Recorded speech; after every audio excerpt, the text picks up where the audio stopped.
Hello, everyone, and welcome back to another fucking Islanders podcast. We're without John today and Eric. Eric took a personal leave from the podcast. He's doing all right, though. John, heard from him. John is in Florida, enjoying the Lightning lose, and I assume also going to Disney World. But for tonight, it's just me and Brandon covering our player grades for the season, which is going to be really exciting. Excuse me, because I have analytics and stats along with our eye test to give a final opinion on what every player grade we're going to give. I already botched the intro, Brandon, but that's okay. Brandon, what are your feelings on the end of the playoffs for the Islanders? I'll be right back.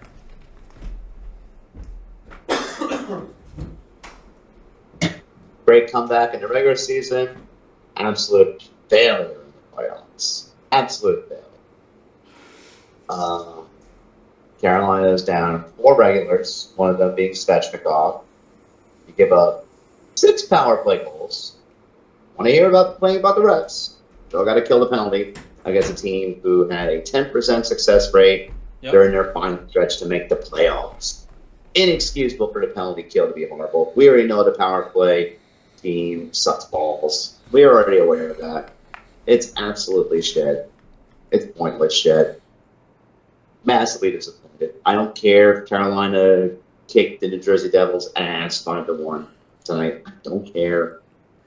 You had 2 chances on home ice to beat a team who, on record last year in the playoffs, were horrific. Winless, if I'm not mistaken. And you lose 2 out of 3 at home ice. You don't adjust to the Jordan Staal matchup, which you knew that they were going to zero in on the Barzal formula. Didn't adjust there. It's your job as a head coach to use a team who, on paper, is better than last year versus a Carolina team who, on paper, is worse than last year. Don't care about the difference in points in the standings. Certain players got hurt. Certain players came back. And the fact that no consistent adjustments were made shows that the playoff performance was an absolute failure, in my opinion. Absolute failure. Where does the team go from here? Who knows? That we could probably address the next episode. Yeah, we'll go into more depth about that with John when he returns. But I think it was important to give our first reaction to that. And when he gets back from freaking Epcot, absolutely. Yeah. Honestly, though, everything Brandon said, I completely agree with. I consider the season a success, making the playoffs a success. But I would consider the playoffs itself a failure. I mean, and I think that's fair. But overall, I would still consider this season successful because they made it. They made it when everything was against them, between the injuries and everything else. So that is the optimistic way to look at it. But honestly, we can move on because I think everything Brendan said I agree with. And that was a good way to go over our feelings on the playoffs. There's definitely a lot of problems with the team. We'll discuss more of that before the episode ends, Brandon, because we have questions specifically about that, I believe, for us. But let's move right into these player grades. Now I'm going to switch screens here. I probably should have done this more fluid, but whatever. That's fine. So I have the Excel spreadsheet open for everyone to see. I'm actually just going to let everyone see this one time, and then I'm not going to do this again for the rest of the video. I'll do it from my phone. Actually, I do have to change the grade, so I do have to go back to this. But as you guys can see, I have every player labeled in ABC order from Adam Pelech to Semyon Varlamov. Well, Zach Parise, and then I have the goalies. I have games played, goals per 60, assists per 60, points per 60, Corsi for percentage, offensive 5v5 WAR, defensive 5v5 WAR, and my grade, Brandon's grade, and an overall grade. So the grading system, Brandon, I don't know if you took a look. S is an incredible year. A+ is excellent. A is near excellent. A- is very great. B+ is great. B is very good. B- is good. C+ above average. C average. C- below average. D+ is poor. D is bad. And then F is awful. So there's a lot of wiggle room here for me and Brandon to select our final grade. And Brandon, I ask that you open that up, what I sent you on your phone, if that's okay, just so you have it handy so you know what grade you're giving. For a player to be included in the list that me and Brandon are going over, they have to play 10 games played, so we will not be discussing Bo Horvat at all. I'm sorry, not not Bo Horvat. I meant Arnaud Durando. He won't be discussed. I think we saw a few games of Koivula. He's not going to be in here. Before. Yeah, Dufour won't be mentioned, and all the analytics are regular season 5v5. Just so everyone's aware, there's no playoff stats included. But our grade, Brandon, we're going to include the grade of a combination of the regular season with the Islanders, even Bo Horvat's 30 games, and the playoffs in our final grade. Although we won't be looking at the analytics for the playoffs, so it's just too small of a sample size. So before I head back to the video here, our first player is Adam Pelech, Brandon. He had 61 games played this year, obviously got hurt in the beginning. He had a .27 goals per 60, a .6 assists per 60. He had .87 points per 60, 51.57 Corsi 4 percentage, which is positive, a 54% offensive 5v5 WAR, and a 94% defensive 5v5 WAR. He was analytically pretty much one of the best players on the Islanders this year. And yeah, I think it's important that we recognize he is the best defenseman on this team. And for him coming back through injury and to play the way he did, although a down year, I'm still going to give him an A-. Brandon, what are your thoughts? B plus is one of those letters, right? Yes. I'm giving him a B plus. I'm giving him a B plus. The reason why is because how he. So again, I want to evaluate him in stretches. Before Lambert went back to the playoff style that people want to dub the trot system, he got walked around a lot. He absolutely got walked around a lot because he did not flourish in the run of the gun. Whether it's fair to him or not, he's associated with that. Absolutely, though, bounced back during the last quarter of the season. Looked very good for probably 70% of the stretch against Carolina because, again, to no fault of his own, he had less favorable matchups early on because of not trusting Sam Bolden. So I'm giving him a B plus on that, only because he could be even better when the circumstances are more in his favor. I honestly, I agree with everything you said. I don't think he had the year we needed him to have. Exactly. Exactly. But I still, we can still recognize he is one of the most important pieces on this team. We need to succeed. And for all, listen, the injury, I think, gives him benefit of the doubt. I think he comes back fully healthy next year, and he gives us an A rating or an A+. I'm fully expecting that. So how this is going to work, Brandon, the overall grade, if it's one between each other, we're actually going to take the lower grade because I want to be harsh on these ratings. I don't want it to be, everyone gets an A. So overall, we're going to give Adam Pelech a B+. And people will see that on the screen when they're watching the video. So I gave him an A-. You gave him a B+, which was a very great, and you gave him a great year. And I think that's fair. Some people are going to rate him lower than I think he deserves, in all honesty. So yeah, they will. Okay. The ones who just look at points when it comes to defensemen are going to give him a lower grade. I know they will. And to be fair, on my chart for all the points and stuff, I have that grade out. I don't have that as a positive or negative because I don't think points matter for defensemen nearly as much. I don't think they're that important. They don't. Everything's in context, by the way, too. Although I had the analytics on the screen and you're going to hear them, Brandon, everything has context. For example, our next player, Alexander Romanov, in 76 games played, he only had .09 goals per 60. He had .84 assists per 60, though, which was very... As we know, Brandon, he had a good year assist-wise. Points per 60, he was .93. Which was actually higher than Pelech, so that's impressive in my opinion. His Corsi 4 was very low at a 47.23%. We know the reason behind that, and we'll talk about that when we give our grade. He had a 24% offensive 5v5 WAR and only a 23% defensive 5v5 WAR. I'm going to give Alexander Romanov, actually let's switch it over so we can, here's me and Brandon again. I keep switching between that and the Excel sheet. I'm going to give Alex Romanov a B. I think a B is a very fair grade. He started in the beginning of the year very poor, and he picked it up towards the end. And I think I'm going to let Brandon expand on the fact that he was put in a role not to succeed on the Islanders, again, because of the injuries.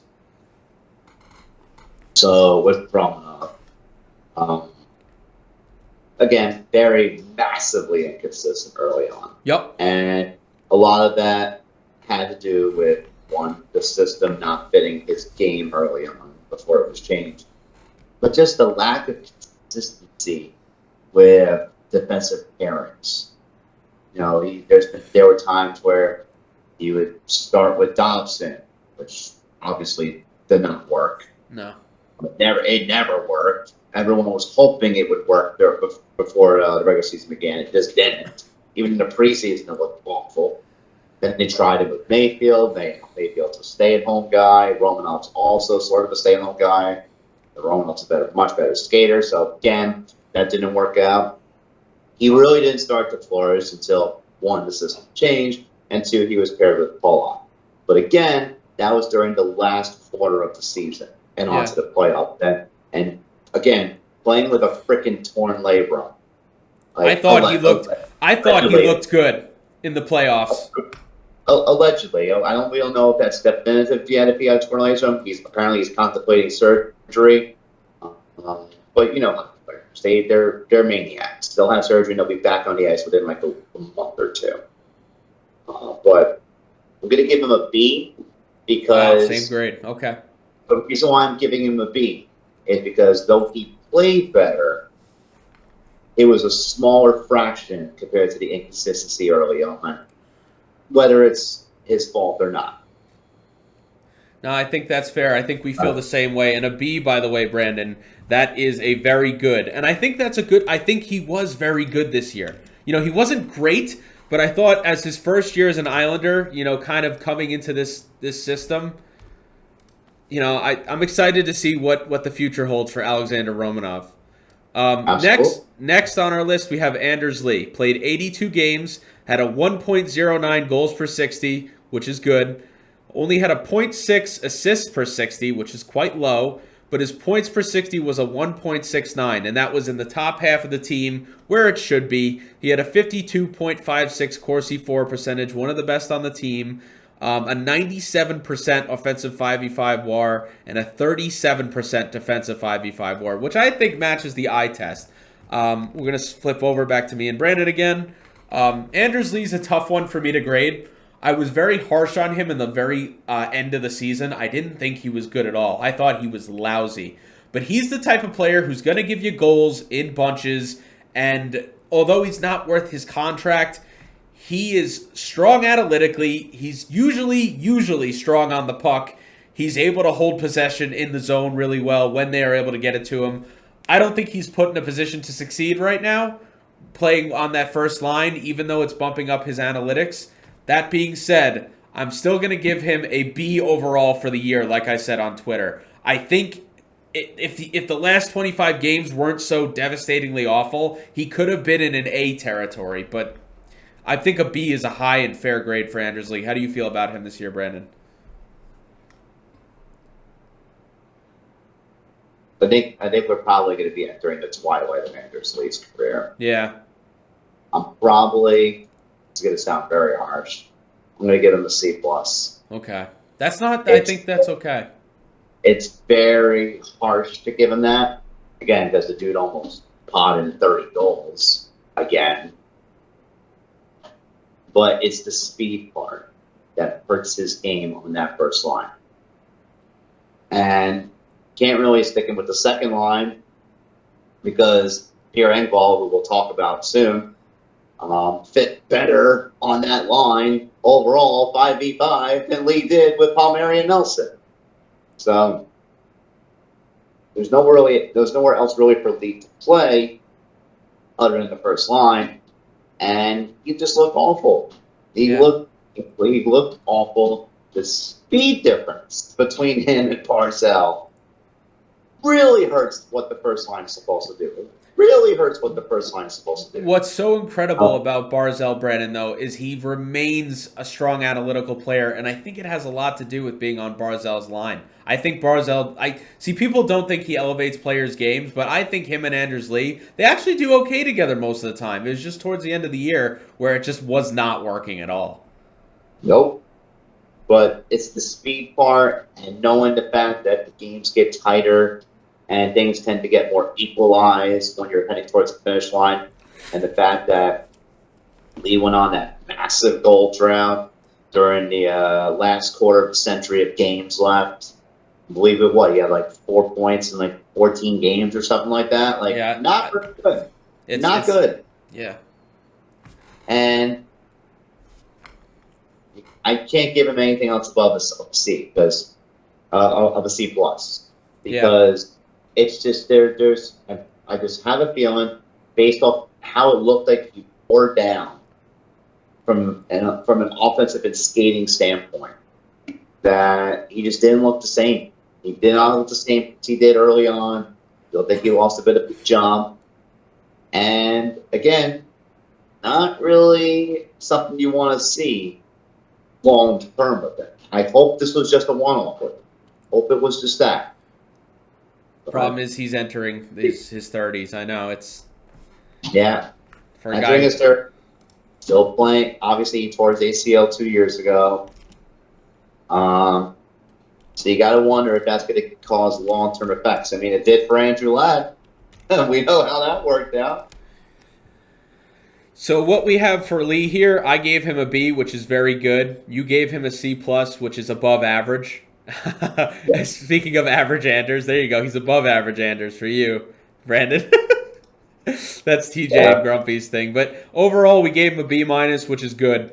And I think that's fair. He had a good year, but I wouldn't go further than that, especially because of the end of it. Next, we have on this list Bo Horvat. Played 30 games for the Islanders, only had a .39 goals per 60, a .65 assists per 60, a 1.04 points per 60, which is low compared to the rest of the team. He had a Corsi for percentage of 51.79, though, which is still positive. It's right around what Pelech had. He had an 80% offensive 5v5 WAR and a 44% defensive 5v5 WAR, which I think is exactly what Bo Horvat is. Now, I'm going to switch it back to me and Brandon again real quick. I love doing this. Okay. You get half the graph, half of us. This is just how it works today. So, Bo Horvat, I think he's one of the biggest reasons the Islanders made the playoffs. Now, it's tough because you're not going to see it in points. I've had fights all over Twitter about this. I was critical of Bo Horvat's production, but he did all the little things that made sure the Islanders made the playoffs. When Pajot was out, he was the shutdown center for us. I can't say how important it was to have someone like that could just fill in that role, even though he's not even a great defensive center. It was kind of what he was doing in Vancouver this whole time anyway. So it was really exciting to see someone come in and have the Islanders make the playoffs, basically off his back without him scoring all the goals. Because of the fact that the production wasn't there, I can't give him higher than a B-. But to me, that's not even a bad grade. That's what we just gave Anders Lee, who still put up, I think, like 28 goals or something, and still had like a 60-point year or whatever, or 50, whatever. You know, I think Bo Horvat has a lot more to offer, but I'm not going to give him below a B when he's one of the biggest reasons the Islanders made the playoffs. I'll give him a B+. Okay. I'm giving him a B+ because of the environment that he got involved with. He played with Barzell for a cup of coffee before he hurt his knee. Yeah. Played with Barzell for a cup of coffee, then boom, Pajot gets hurt before Valentine's Day, and now all of a sudden you don't have Barzell or Pajot playing for your team for at least a month. So the team essentially had no choice but to run Bo Horvat into the ground all purposes. Because they didn't have their most dynamic center. They didn't have their 5v5 shutdown center, who deserves every freaking penny that he's getting as well. And because of that, you had to rely on Bo Horvat to fill in those holes. And I think he did a good job in that regard. I mean, he played on the penalty kill consistently, pretty well, I might add. There's a sequence against one of my favorite sequences against Winnipeg that he delivered on in terms of getting the team a shorthanded goal. This was on the road. We could say what we want about the team not using him properly on the power play or separating him from the Jordan Staal match for the playoffs. But if not for that, if not him for him being receptive and be willing to change some parts of his game on the fly like that, knowing the team efficiencies at the time, again, the lack of production, again, part of me thinks to no fault of his own, and for him shooting like a 2-point-something shooting percentage on the island. That's why I knock it down to a B+. And there's honestly, we could talk about him for honestly an hour on himself, Brandon, because there's a lot of things that people don't understand, unfortunately, because they look at the stat sheet and they're like, where is he? But the thing is that he basically had to play 3 different roles while on the Islanders in 30 games and still helped us make the playoffs. He went from offensive juggernaut center with Matthew Barzal to defensive shutdown line center overnight. I mean, that is extremely hard to do for any center, let alone, Bo Horvat. You ask McDavid to do that, he probably wouldn't do that well, and he would have to completely change how he plays too. It'd be any player. So for him to go in that situation, and I look at it like this, Brandon, the same way that people don't give Barzal any credit in the playoffs for the Islanders' runs that they had as he was the first-line center in back-to-back Eastern Conference Finals, the same people who won't give credit to Bo Horvat for the reason we made the playoffs. I feel like it's one and the same of people you can group together that don't give credit to first-line centers when the team succeeds. They are the backbone of your success. Every team prioritizes that line on the ice. They're looking for your... Even though it's debatable if he's our best player, they're looking for your Bo Horvat. They're looking for your Matthew Barzal. They're game planning to shut them down. People don't understand that. Yeah. I think I went on a long enough rant about Bo Horvat. That was too long. Yeah. But B- for me, B+ for Brandon. Overall, it's a B. I said he was good. Brandon thinks he's great. Overall, we can both agree he was very good for the Islanders this year. And I think that's fair. Next is my favorite. Can you guess who comes next, Brandon? The Islanders MVP. Nelson? Yes. Mr. MVP Brock Nelson, who, although didn't have the greatest playoffs, was part, in my opinion, of the best line for us in the playoffs. So Brock Nelson, in 82 games this year, 1.28 goals per 60. You ready for this, Brandon? 1.28 assists per 60. He had a 2.56 points per 60 at 5v5. Holy moly, that is pretty damn good. I think that's top 50 in the league, by the way. His Corsi for percentage was only a 50, but, that line, they're all offense. They're going to give up a lot. Also, the beginning of the year for Nelson was rough. We'll talk about that. He had an 84% offensive 5v5 WAR and a 20% defensive 5v5 WAR. He was pretty much all offense this year, which when you're scoring goals is not a problem. I just want to start talking about him right away, Brendan. We spent the whole pod last time going over Brock Nelson because he was such an important piece for this Islanders team. He's playing with that stupid mask on his face, and he still looks good half the time, doing these dekes that look like he's Barzal, here and there. Listen, he started off the season horrendously. No one's going to deny that. But as the season went on, not only did he get better, but he literally put the team on his back. He is probably the only forward this season I am going to give an A+. He's not getting an S from me. That's for one person alone. We'll talk about that. We'll discuss that, Brandon. He gets an A+ from me. Oh, are you good? I have a feeling I know you're going to get that too. Yeah, no, and that's fine. We'll discuss it. I'm excited. Oh, man. Okay. Regarding Nelson. Hey. So yeah. The reason why I can't go to A plus is because of certain defensive deficiencies that he has. Yeah. And because of the playoffs and the early season stretch.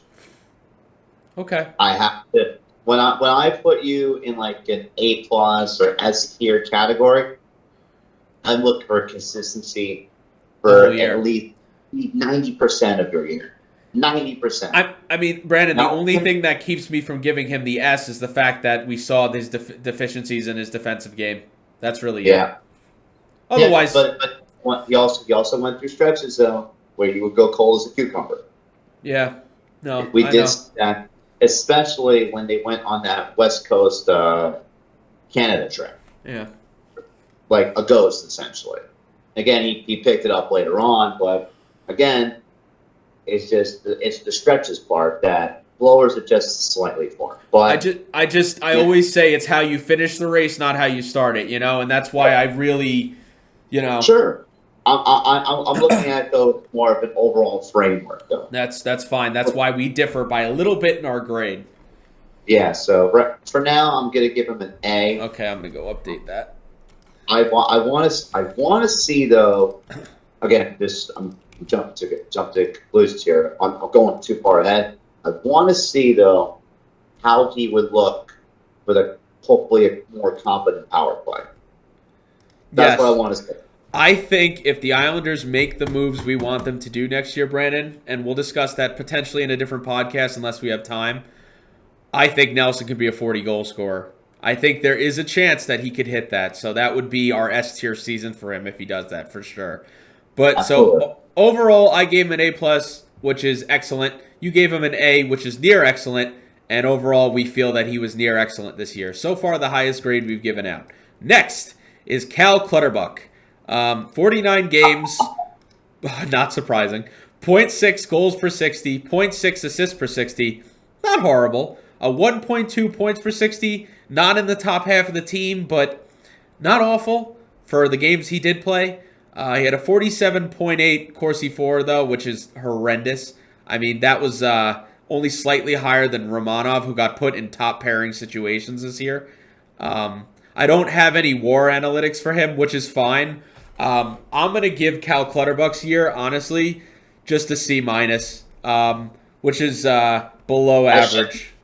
That's generous on your part. No, I think it is generous, but here's the thing. For whatever reason, when Cal comes in, he finds ways to produce points. The fourth line got buried this year. I've discussed it to death. I thought the fourth line needs to be exterminated. But for some reason, Cal Clutterbuck has these moments where he shines. He always has his whole career. He's always been that Islander that you rely on to snipe the puck here and there. And he did it in the playoffs. And I think that final goal will be remembered for me as the reason we stopped Cal Clutterbuck from being a D. Because I honestly thought he was not good this year. He was hurt most of the year. He probably should be at the point where he retires. But there are players that, in my opinion, were not as good as him, if you can believe that. No. You and I both already know who that player is. Oh, there's only one. There's only. No, there's a few. There's a few. Okay. You'll see. You'll see. Don't worry about it. Okay. You know who. Clutterbuck's getting a D. He's getting a D. And the dude can't move. The dude's got two freaking fingers. He doesn't drive it. He's not 14, 15 Clutterbuck. He's not even 15, 16 Clutterbuck anymore. He can't drive any form of 5-on-5 play. He's not good against the top guns. Penalty kill is bad with him out there. I mean, you didn't even mention the penalty kill yet, Brandon. The penalty kill stinks. Awful. Yes, the penalty kill was horrible. Yeah. He's way past 2 minutes. Yep. He's not the same guy. And whether or not Again, I wish we could do coaches on this because I think you already know what I'm going to give certain coaches here. But it's just the way he just performed overall. I don't care about the last goal that he scored in Game 6. I don't care. I just think it was a good send-off for him. You know what I mean? It stopped me from going, you're completely useless. Trade him all his values high. I don't care. I don't think he has any value, but maybe a 7th. He gets a D. Okay. A capital D. Brandon, capital D. Oh, what I the angry D. The rotated D where it's angry. To be fair, Brandon, D is not the lowest ranking. So you did feel like Clutterbuck was still at least minorly serviceable at times. It's just that where Clutterbuck is where a certain other player who we're going to talk about should be playing in that spot. Yeah, and that player would be so much better I'm not talking about Holmstrom. I think you already know who I'm talking about. I do. Player fits so much better 5-on-5. We'll talk about him. I am glad, Brandon, I am glad we can't see his analytics for 5v5 because it would probably be horrendous. He'd probably be one of the worst on the team. But I gave him a below average grade. You gave him a bad grade. Overall, Brandon, we agree he was poor this year, and we think it's probably his last season, if we're being honest. Listen, thanks for the moments, Clutter. Please hang him up, bro. Yeah, Please. no, I agree with you. I think it's done. They're at the point where their hits aren't really doing anything anymore. Next, to follow up, his center on his line, Casey Cizikas, in 81 games played, .31 goals per 60. Yeesh. Not too good there. .68 assists per 60. Not too impressive as well. He was under a point per 60 this year and a 48.29 Corsi 4. I think his Corsi's a lot higher because he had some opportunities on the first line, which I think gave him a bit of a boost. But his offensive 5v5 WAR was 11%. His defensive 5v5 WAR, though, still very impressive at a 62%. That is where Casey has his value. If he can remain good defensively, he still has a place on this team. Centers are a very important piece to keep. But I do think he just keeps getting worse every year. I'm at the point where I'm going to give him a C overall in the average category. How do you feel about him, Brandon? Giving him a C because I want him. Okay. I want to see how he would do with more competent wingers. Yes. I want to see, pun intended, how he would do with competent wingers 5v5. I want to see how he would perform in that regard. If he still performs the same way with more competent wingers on paper, then yeah, he's entered the twilight of his career as well. But I want to see how he is overall. Again, he had his ups, he had his downs. He's in the middle. He gets a C. Yeah, I think that's very fair, Brandon. I think it's important to point out, too, between him, Martin, and Clutterbuck, who do I think will last longer than, last the longest? I think it's Casey Cizikas. I think he has the least run on him. The other two hit all the time. I think they're done. Martin, we'll talk about him. But overall, Cizikas gets a C from me.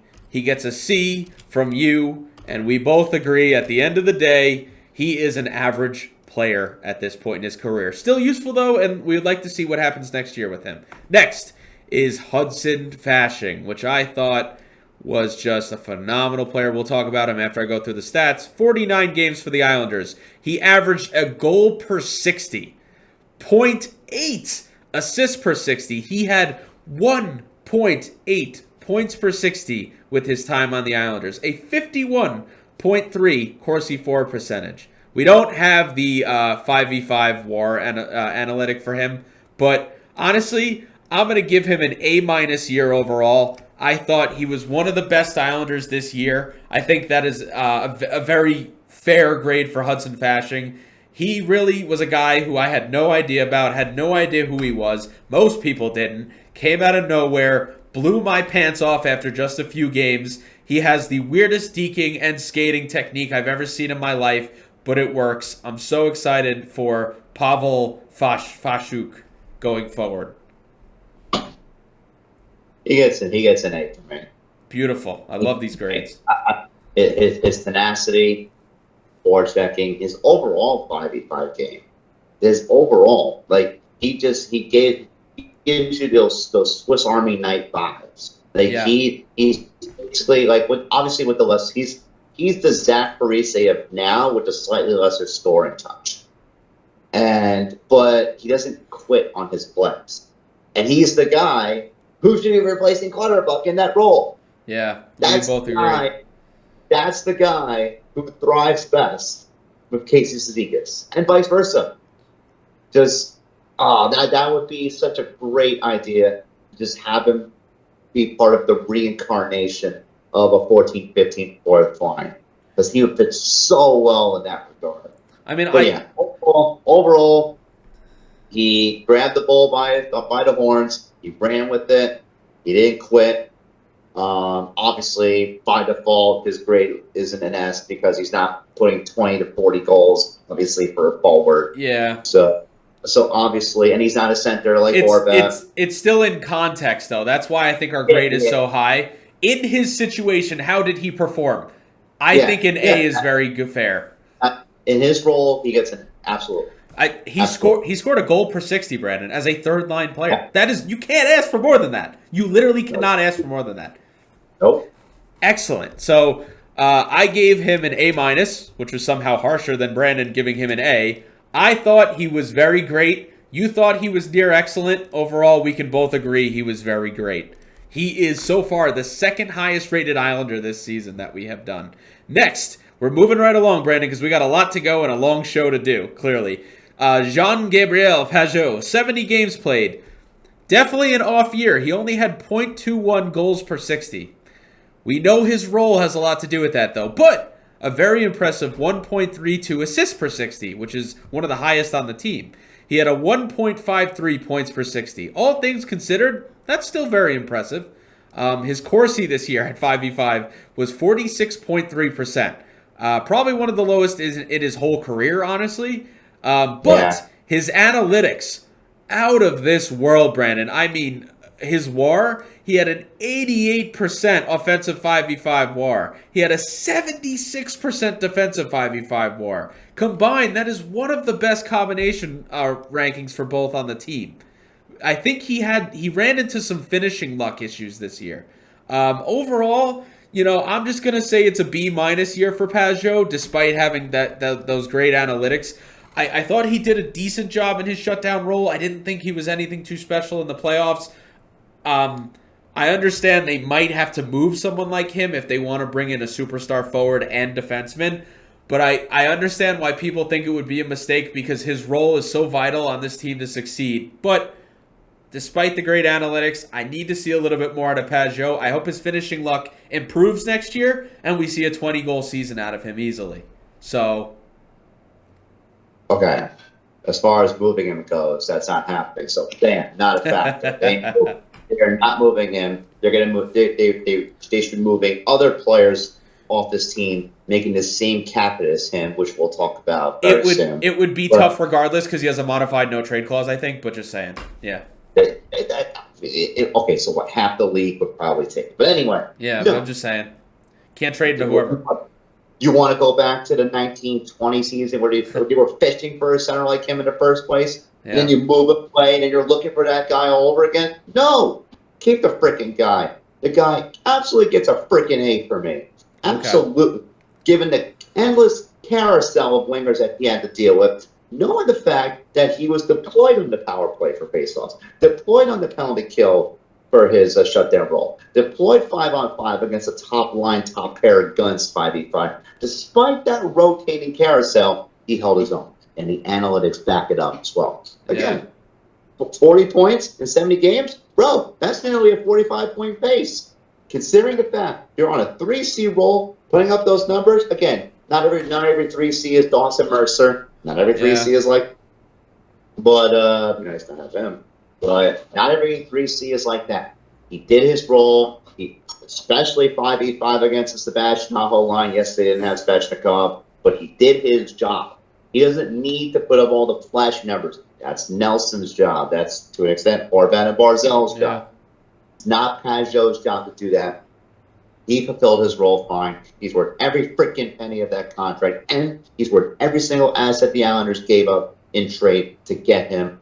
I will forever cherish him. I'm looking forward to him finishing his entire contract. He absolutely gets an A for me. No questions asked. Okay, so this is the first time, Brandon, that we have disagreed so strongly with each other. But for me, I think what really brought my grade down from what would have been a B+ overall season is I didn't think in the playoffs his line did well at all. That being said, it maybe isn't. Offensively, it didn't though. Offensively, I agree. It's a tough opinion. No, now that being said, Brandon, a B- on my grading scale is still good. I think he had a good year. I'm not going to say he didn't. I just think he can be a lot better than what we already saw. You gave him an A, which is near excellent. So I'm trying to think of the grade that would be between that. If I'm not mistaken, it's a B+. So overall, we can both agree he had a great year. I think that's a fair thing to say. When you look at my grading scale, B+, great. I think that's fair. I don't think there's anything wrong with saying he had a great year. Next, we move on to... Oh, can you guess who's next? Starts with a J. All right, you ready to go over Josh Bailey, Brandon? Do we really have to do this? We both already know. Yep. Yeah, you have to. I'm sorry, we're going over each player. It doesn't have to be long. We're not gonna rag on him for too much. It's pretty self-explanatory, but I want to go over the numbers because they're not that bad, at least points wise. 64 games played. He had a .62 goals per 60. It's actually not horrible. Granted, he had first line, opportunities. He had opportunities with the second line. He had opportunities everywhere to score. So having that, not that impressive, also not that bad. He had a 1.01 assist per 60, his bread and butter, picking up those primary and secondary assists. A lot of those primary ones can be questionable. He had a 1.63 points per 60. Not that bad. But when you move over to the analytics, 48.09 Corsi 4 percentage. He played on the first line. They had like a 55 whatever when Barzell's out there. To have that sink that low means he is a massive boat anchor. When you go over to his WAR, he's only 11% better than the rest of the league at offense at 5v5. Only 11% of players. That's like fourth liners.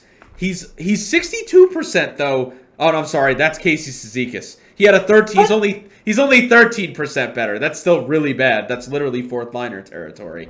He is only, ready for this, Brandon? He's only 6% better than the rest of the players in the league at defense at 5v5. 6%. That is like Ryan Reeves territory of horrific. I think me and Brandon both can agree this was an F year for Josh Bailey. Even let's just say you're comparing him to the standards of just a year ago, it's absolutely an F. He fell off a cliff. Farther than he's ever fallen before. He gets an F minus. Yeah, and if you could give that grade in my scale, it would. Because this year for him was whack. It was horrible. It was absolutely horrible. Every freaking line, 5-on-5, suffered that he played for, sank. Every line, might be honest with yourself if it's ready, but I'll have that. No, later. It's okay. It's all right. You can eat while we do this, Brandon. I don't care. I don't want to be disrespectful. Because you know why? You don't have any food at your place right now. Yeah, so I haven't eaten all night. Listen, I don't give a damn if the listeners and viewers see me eat. I don't care about that. People eat. It happens. But no, every single freaking line that he was on sucked. Every single line from what they were supposed to be absolutely sucked. And can't really fault Lane for it because occasionally he would scratch him. Yeah, not even occasionally, consistently. And every time he would come back, you go, okay, maybe this will wake him up. Maybe this will wake him up. Maybe this will wake him up. It doesn't wake him up. It doesn't. The word of the day is starving for Josh Bailey because not once this year did he look like he was starving to play. He just looked uninterested. Yeah, maybe he didn't get along with Lane Lambert. Maybe, but even so, like you could see fundamentally he wasn't the same guy from 2016 to 2020. He wasn't the same guy in terms of skating, in terms of distribution, in terms of just maintaining consistent possession. Not even close. The effort is, in my opinion, when you're already in the type of spot he is, where you get every opportunity in the world to succeed, and you don't look like there's effort. If you get that many opportunities to succeed and you fail each time, in my opinion, you should be on the AHL team. You shouldn't even be in. You should be playing for Bridgeport. Maybe you'll show some effort down there. And again. I'm not disputing the fact. I'm going to talk about the totality of his career to now. I understand he was brought to the NHL too soon. Yeah. I understand that. I get the unfair circumstances of the team wanting to do whatever it takes to get to the freaking cap floor because they didn't get the money that they wanted after what happened with the White House project. I get that. But we're talking about that. Yeah. We're not talking about how you managed to start producing consistently, at least offensively, from 2016 to 2020. We're not talking about that. We're talking about right now. Yeah. And right now, despite the fact that you had those deficiencies, you're the same player. He's a liability. You have no forecheck. You have no consistent possession game. You can't freaking skate well. Can't shoot. And you're making $5 freaking million. Well, his salary is actually not making $5 million. Yeah. Here's his hit is $5 freaking million. Thanks, guard. Thanks for making us see another freaking year of that boat anchor driving down every freaking line that he was on. I hope there's a day, Brandon, where we can stop talking about him negatively and just go over the good times. That's all I care about. Yeah. Again, he's probably a nice human being, and if anybody wants to rag on him as the person or idiotically never gonna this and whatnot, or say like, because I saw a few people say like, oh, he should never been born. I'm like, dude, grow up. It's a sport. We're only talking about him, the player, not the person. None of that. Him, the player, sucked. I think when we go over his career, if we do that on a show, though, I think we should go over all the great times in the playoffs that he helped us win. Of course. I think that's how he should be remembered, and I think we're at the point where we need to move on. All right. Next, so an F for Josh Bailey from both me and Brandon, probably the least surprising grade you'll ever see, is Kyle Palmieri, who was the F- from Grumpy, but we'll see what me and Brandon give him. 55 games. Does that sound right, Brandon? That seems kind of low. He got hurt, right? 2 concussions. Yeah, so 1 point, ready though? This is impressive. 1.04 goals per 60, 1.12 assists per 60. He had a 2.16 points per 60 this year.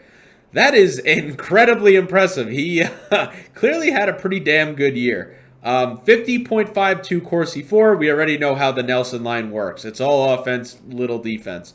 He had a 62% offensive 5v5 WAR and a 32% defensive 5v5 WAR. I'd argue he's back to his New Jersey days. I hope he can continue it. I am giving Kyle Palmieri the F- by Grumpy and A- this year. Brandon? I'm giving him a B. Okay. And this isn't his fault, but it's the lack of power play goals still. Yeah. That's the only reason why, and I know it's not his fault. But I'm just isolating the player himself. Yeah. In this regard.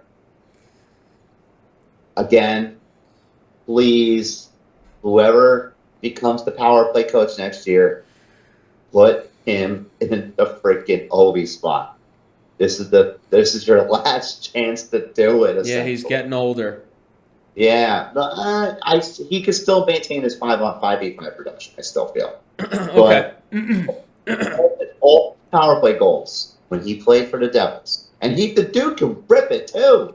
Yeah. Like there's clips to watch of him. Like, can he shoot the puck like Ryan Pollock? No, but he could rip an OB one-timer here and there. Like that's his bread and butter on the power play. Like you would see, in my opinion, if he can maintain that 5v5 production next year and get the necessary boost on the power play, easily he breaks 30 goals. If the staff allows that to happen.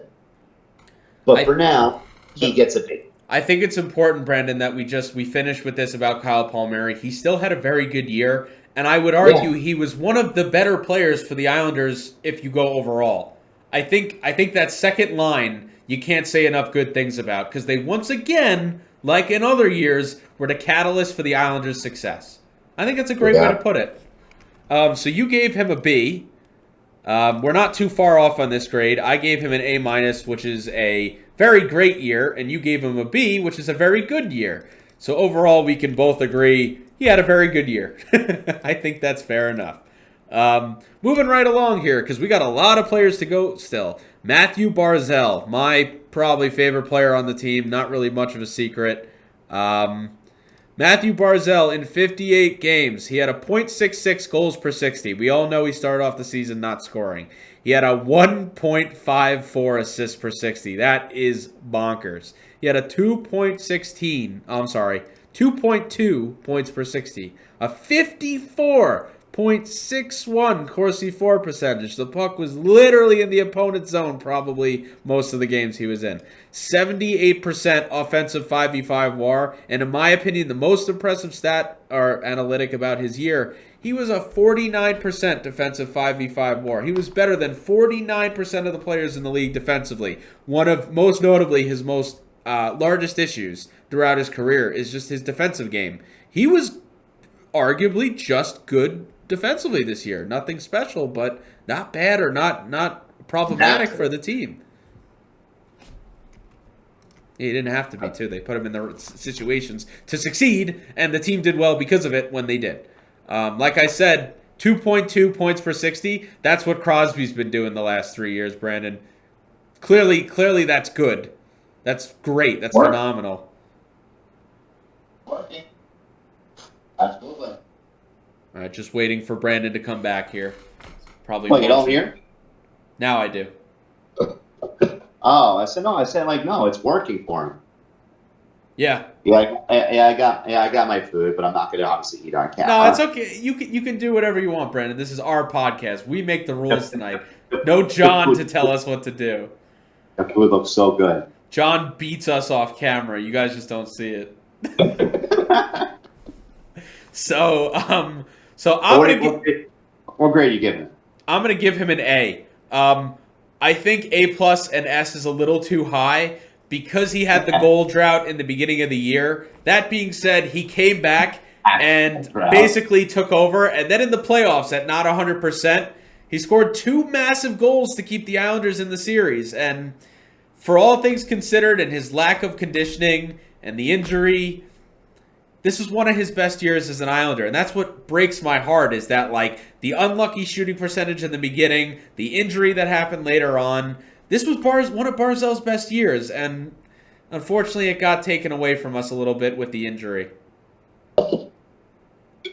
He gets an A from me. Yeah. It's only because you know that he's capable of more and offensively. And I think he will live to a fault with that $9 million AAV deal. But yeah, again, want to see him used properly in the time. But defensively, in terms of puck retrieval, doesn't really get talked about. Yeah. Very, very, very, very efficient. So the fact that his defensive metrics look a lot better than last year, it bumps it up to an A, in my opinion. Again, you're dealing with the opposing top matchups. Not an easy task by any stretch of the imagination. Yeah. They're always looking at him. Always. Every team. Yep. So the fact that he lived up to a bulk of that hype, in my opinion. Again, I know there's plenty more that he's capable of. Love to see him on the penalty kill. He'd give me such Michael Grabner vibes, in my opinion, in a good way. He'd be so good in that department. But because of that, I just don't think there was really any horrible games. He had some mediocre ones, but he had a lot of really good ones. Yeah, like I said, I thought it was one of his best years. Yeah, so because of that, he gets an A. Yeah, so overall, I won't talk everyone's ear off about Barzal. If they follow me on Twitter, they already know how I feel about him. He's the heart and soul of this team, and I feel really bad that basically half of his career has been with wingers worse than what John Tavares dealt with. If you can imagine, somehow. Not now, though. Now he's got someone to legitimately play 5-5. I still don't think they've ever had a Matt Molson. Matt Molson You don't think Horvat will become a Matt Molson? I hope he does. I hope he does because the Islanders have never had someone with the finishing capability of Matt Molson. Matt Molson is one of the most underrated Islanders of all time, I think, when you go look back at a few of those seasons. Like I say to people, John Tavares wasn't shooting the puck for Matt Molson. Matt Molson was ripping that upstairs from the damn slot and everywhere else. He was a great shooter. I hope Horvat lives up to that Matt Molson hype. And it's funny to say that because you could argue Bo Horvat's a far superior player, but I need to see it. So overall, we both gave... You see it into context for a full season. Okay, I get it. Yeah. So overall, A for Barzell, which is near excellent. I think that is very fair. He so far is tied with, I think, Fashing as the highest grade we've given. Oh no, I'm sorry, Brock Nelson is the highest Yeah. grade. Yeah, so Brock Nelson is what did we give Fashing? I'm trying to find him. I gave Fashing an A. Oh, so we gave no, you gave him an yeah, and I gave an A minus. He was an A minus. That's fair. Yeah, he had a great year. Okay, we're moving on. We're halfway through almost, Brandon. We can kind of talk quickly about some of these players going down because some of them barely played, so they'll be easy to kind of quickly just give a quick few thoughts about. But Matt Martin is next, and I think he's one that's a little bit longer than short. He played 81 games, which is impressive on its own. He had a .48 goals per 60, not bad. .75 assists per 60, also not bad. And a 1.23 points per game. Points per 60, I'm sorry. Now, is that in the top half of the team? No. Is that okay for a fourth-line player? Absolutely. He had a 40... It's okay for somebody making $1.5 million. Yeah, and he had a 49.07 Corsi for percentage, which was the highest on his line. To me, this was a comeback year for Matt Martin. I'm going to give him potentially another chance next year, even if it's on the bench to start. But I would like to see him in some games because of how he played this year. In my opinion, he earned another chance. Now, when you go to the analytics, they're not good for offense. He had an offensive 5v5 WAR of 4%. He's only offensively better technically than 4% of players in the league. But he had a 71% defensive 5v5 WAR, which means he's better than 71% of the players defensively in the league. And that was what our fourth line was known for. That's what was missing this year, is our fourth line was not as efficient as Matt Martin was. I'm going to give Matt Martin a B-. I thought he had a good year. What about you, Brandon? I give him the same grade. I give him the same grade. Again, he's a fourth liner, so you shouldn't. Okay, that's kind of contradictory because I would say I would give Passion. He was clutterbuck. Yeah. Didn't necessarily have the puck as much as he did back in his early heydays of the fourth line. So I would bump it down a little bit there, but again. For somebody making $1.5 million and to have a bounce back year, 19 points, it's not bad for his AAV. He didn't really give up on any plays per se, but you see the skating has kind of declined a little bit as well. Of course. In his role, again, I think people are gonna who listen to this are gonna just say the grade overall is the player. And not to talk about the grade of the player in their role. Yeah. For me. Everything in context. That's our grades. Yes, in his role. Sorry, he would get a B-. I'm glad we both agree. I like when we both agree on grades because, we have for most of the show so far pretty much agreed on grades. The only one we weren't close on is whoever this is. No, not Palmieri. Who was it?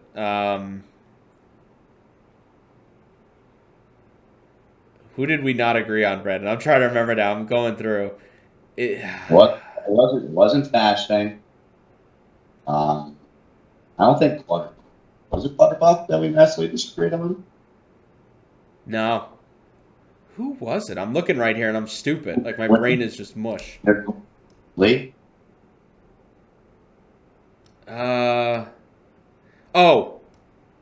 Pajot. Pajot's the only player we felt differently in context about, but that's fine because a lot of his grade is intangibles. Of course, it's hard. It's hard to give a grade when a player's year is always judged on intangibles. You're gonna value something way more than I do. You know what I mean? It's just what it comes down to. But a B- overall for Martin is a good rating, which I'm pretty sure is actually the highest on his line, too, for this year. So, good for him. Next is Noah Dobson. 78 games played. This one's going to be tough for me and you, I can already tell. He had a .35 goals per 60, a .94 assists per 60, a 1.29 points per game, which is very good for a defenseman, a 51.42 Corsi for percentage, also very good. 70% offensive 5v5 WAR, 6% defensive 5v5 WAR. He was only better than 6% of players in the league at defense, which is Josh Bailey's number as well. I think Okay, so again, I'm not a points above replacement fan, but did you say that he has a 6% WAR defensively, yeah, And what position does Noah Dobson play? defense. Okay, just want to know. So I mean, I got to be honest with you. I'm going to give Dobson benefit of the doubt here and say the beginning of his year is the only reason I'm going to give him a C-.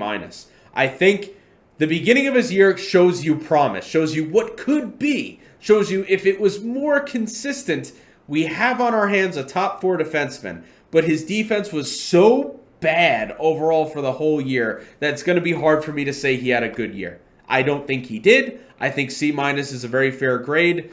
Quickly, Brandon, give me your thoughts on Noah Dobson without railroading him. It's the same grade that you gave him. The only thing that bumps him up slightly is the offensive line. Yeah. But again, it's empty calories per se. It's like you constantly eating like empty calorie food and whatnot when you're trying to diet for like high protein and whatnot, but your calories aren't protein, so it's empty calories. And those points that Dobson got for the most part were empty freaking calories. Like, yeah, I agree with you. I don't care about points when it comes to defensemen. I don't care.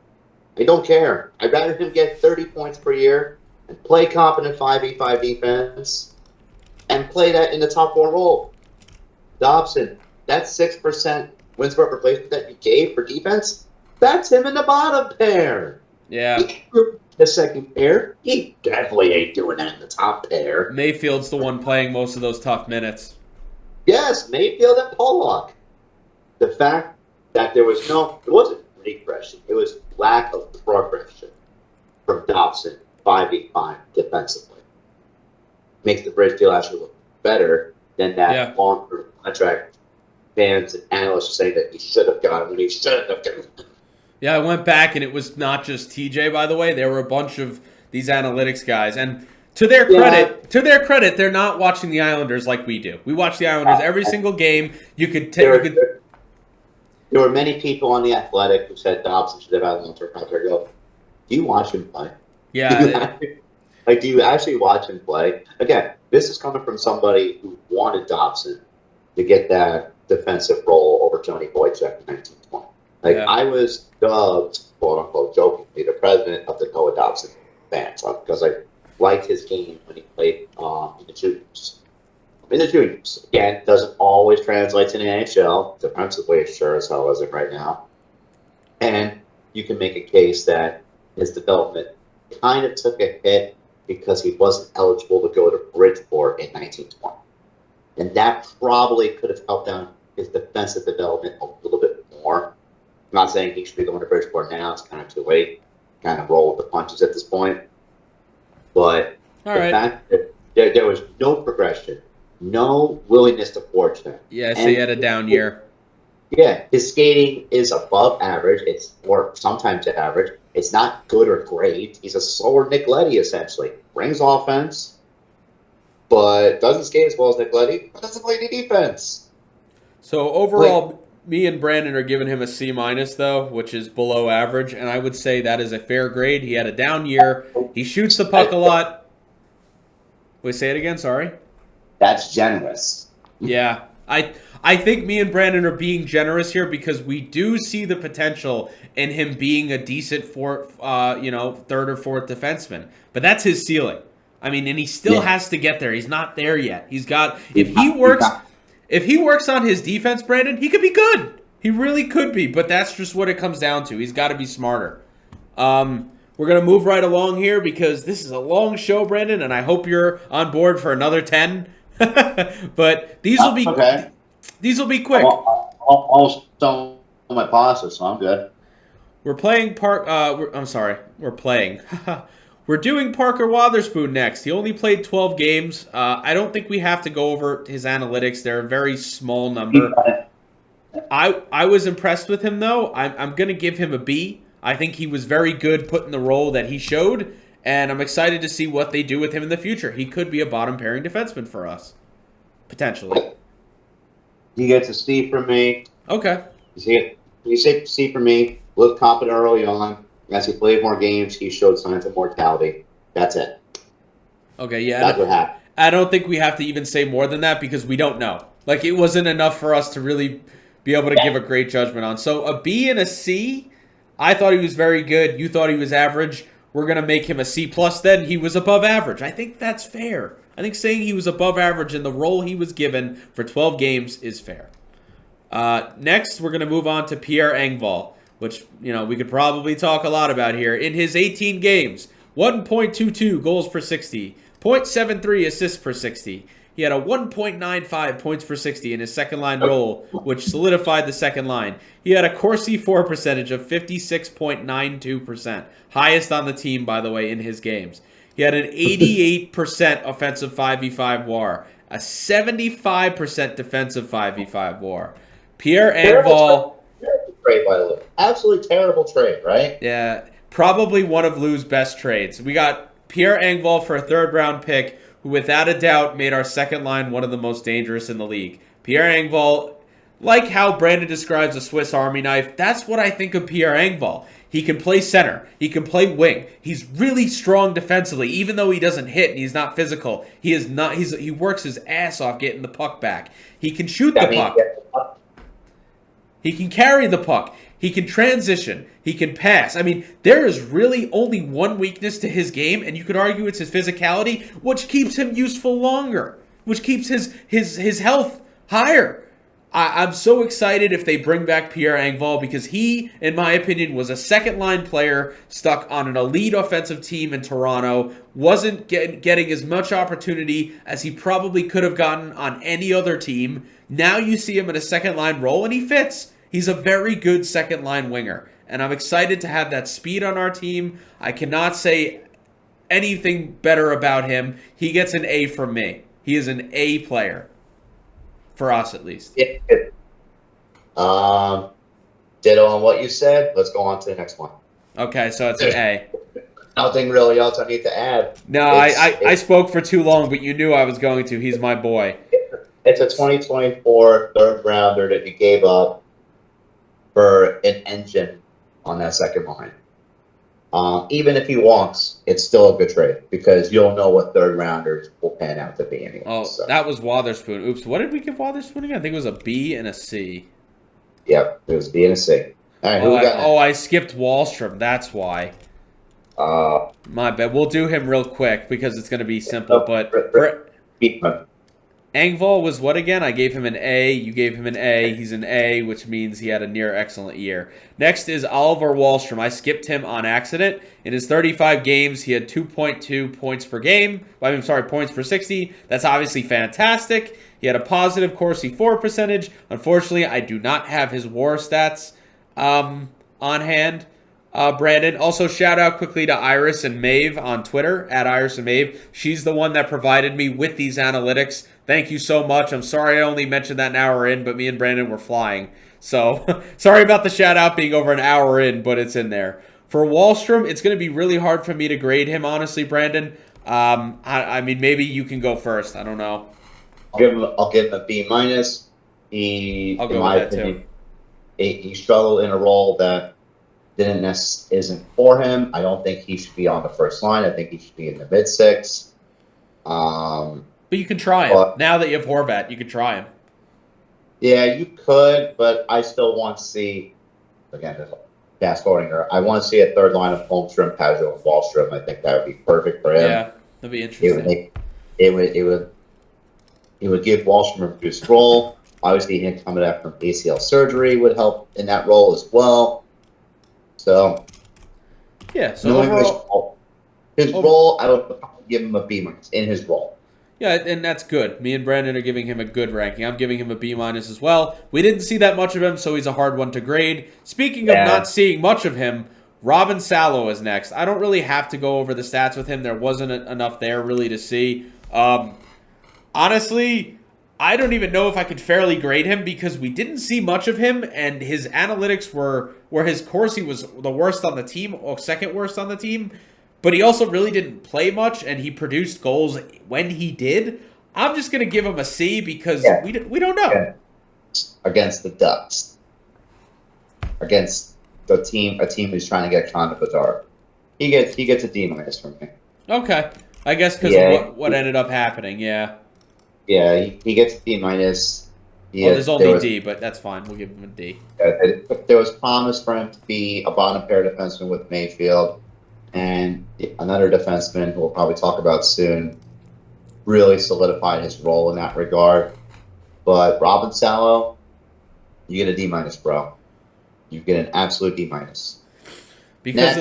Because of the ranking, he gets a below average year because I gave him in whatever. But I still think there's a chance for him. I don't think it's over, and I'm glad they had him play in Bridgeport. He's going to work on his game. I think he's going to get another chance.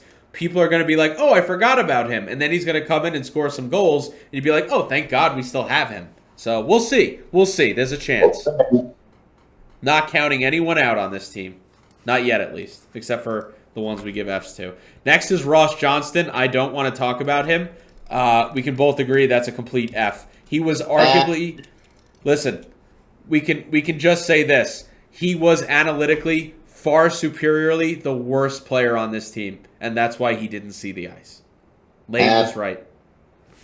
All right, we're going to move on because I don't even want to talk about Ross. He's just horrible. He shouldn't be in the NHL.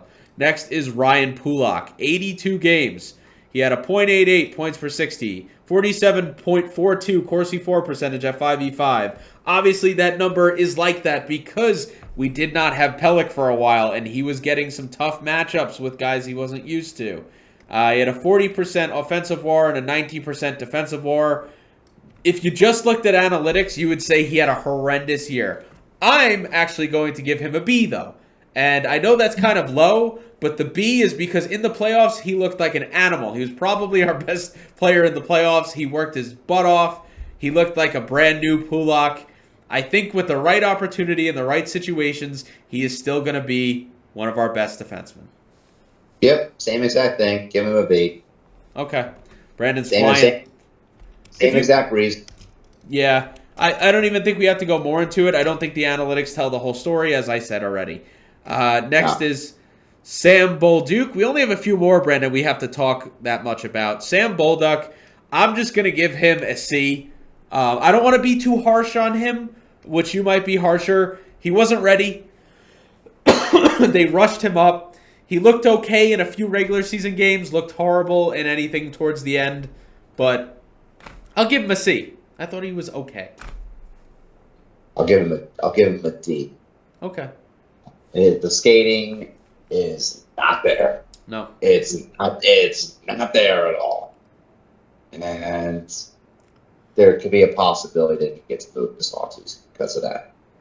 Potentially. And some other team will see it as, oh, he produced these good offensive numbers in Bridgeport. Again, fans are going to say, oh, you're giving up on prospects so early. I go, sure. He could be potentially a Ryan Pollock, or he could be a Vide Polka.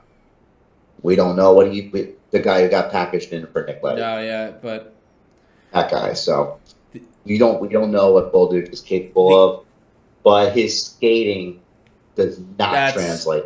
No. And because you don't have the skating as a defenseman, you are more prone to turnovers against faster teams because of that. And he completely got exposed in that regard against Carolina. Completely. So I'll say this, and this is important for defensemen that we have on this team, especially third pairing ones. The Islanders are not a fast team. I would say they're average. With Pierre Engvall, they're an average speed team. They're going to get out skated by half the league. Just is what it is. It's just how they're built. Now but he's the slowest defenseman, though, in that core. But here's the thing. On top of that, Brandon, we are a defensive team. There's no doubt about it. We all know that. We are a team that wins through defense. So when you have a guy who not only can't skate well, but struggles, he gets nervous, I guess because he's younger, he's not used to the situations, and it's counterproductive to what the Islanders need. They need someone who can skate and who's confident. He is neither. So that was really why he failed at the end. But what'd you give him, Brandon? A D? I gave him a D. All right, so he gets a C minus, and I think having a below average year is exactly what happened. He looked okay in the beginning. His skating caught up to him. He got nervous and he fell far. Next is Scott Mayfield, 82 games, 0.92 points per game, 48.95 Corsi 4 percentage. His analytics are exceptional. 67% offensive 5v5 WAR. He is better, Brendan, than 83% of the league defensively. I didn't That's all know. Yeah, I didn't know his numbers were that strong, but for me, this is one of the toughest grades to give. And it's funny, you wouldn't think it would be Scott Mayfield, but I'm at the point where if they have to pay him like a regular defenseman, I think they should move on because I am scared of the foot speed. He takes a ton of stupid penalties because he can't keep up anymore. And I worry. Yeah. I worry that the Islanders are not a team that needs size to compete like that anymore. I don't think that's the way this team needs to go for defensive structure. That being said, he had his moments. He's a beast in the playoffs every now and again, but there are signs of aging, and I don't know if I'm ready to pay him like I would a Severson or an Orlov. It doesn't make sense to me to pay Mayfield like those two. Brandon, I'm gonna give him a B, all things considered, though. I'm giving him a C plus. Okay, we're close there. Pretty exact reasons that you said, but I'm going to be a little bit harsher. Okay, go ahead. He takes way too many freaking penalties. Yeah. I understand defensive metrics favor him to an extent. A lot of that does get overinflated because he did pair with Pellick for about a month and a half. Yeah. Season, so a lot of people aren't paying attention to that. Even with Romanov, he looked pretty mediocre. You know what's funny? That Aho pairing with him was incredible. Yeah, but that actually says a lot about Aho more than Mayfield, in my opinion. So in Mayfield's role, because he's playing second pair situations, he's getting a C plus for me. Okay. Because of that. And if they bring him back, which I don't think they should or will, I don't think he's coming back. If I'm Scott Mayfield, I'm looking at the fact that I made less than 1 3/4 million. And I'm like, no, F you guys. I look at what Gabranson freaking got and what Ben Sherratt got. I want some of that. And the Islanders, I don't think, will give that to him. And they shouldn't. I don't think so either. Yeah, so, but because of the deficiencies in his skating, because of the mountain of penalties, but weighing in how he performed in the playoffs, when you weigh that all in together, it culminates into a C plus. Yeah, so overall B minus, which means he had a good year, and I think that's fair. This one needs context.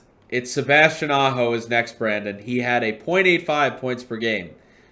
I'm sorry, not points per game. He had a .85 assists per 60 and then a 1.08 points per 60, which is good for a defenseman in his role. He had a 52.53 Corsi 4 percentage. He looked okay on the power play when they gave him the quarterback position. I'm interested to see what happens with this. He only had a 47% offensive 5v5 WAR and a 37% defensive 5v5 WAR. You got to remember, this guy was tossed around left and right like a beanie baby.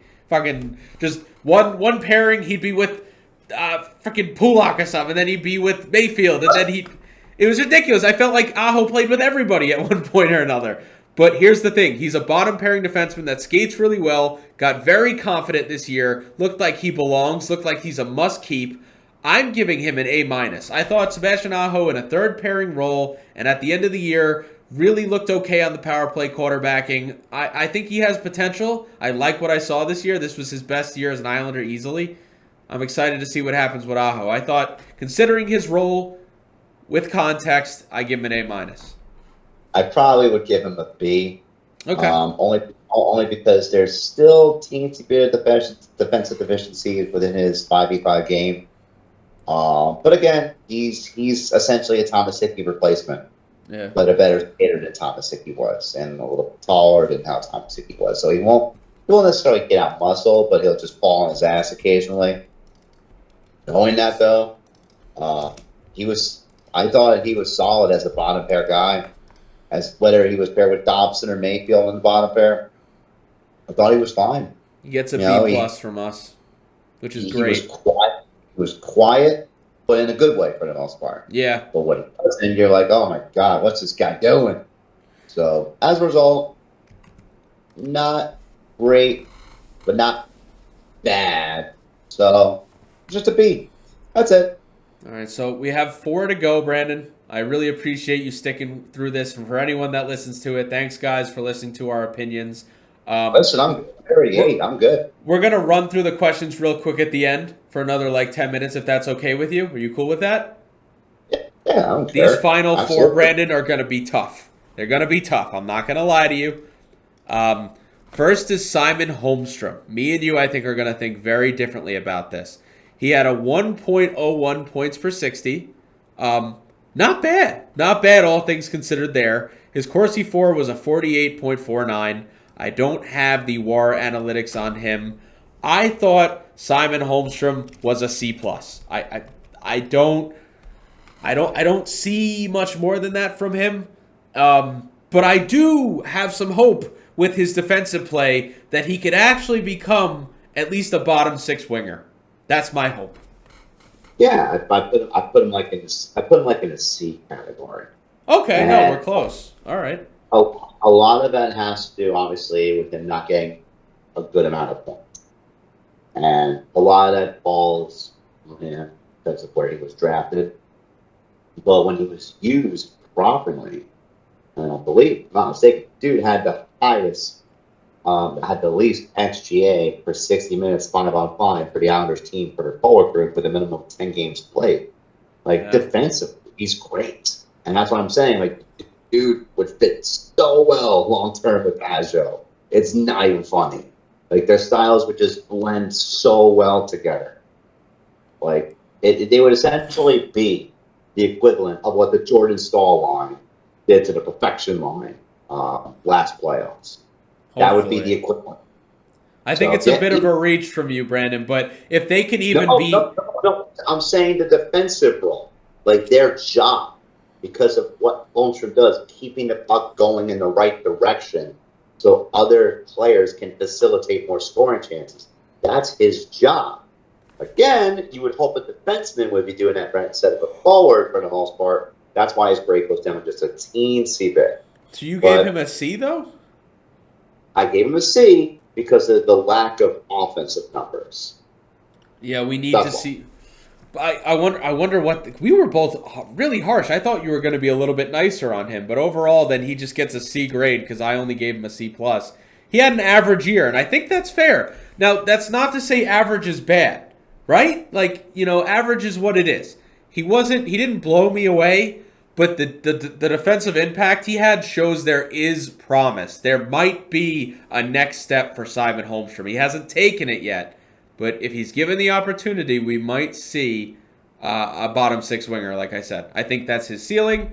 He's going to be cheap. The Islanders need cheap. They need depth more than anything. So, all right, C overall. I mean, that's not that bad. That really isn't. So who are the last?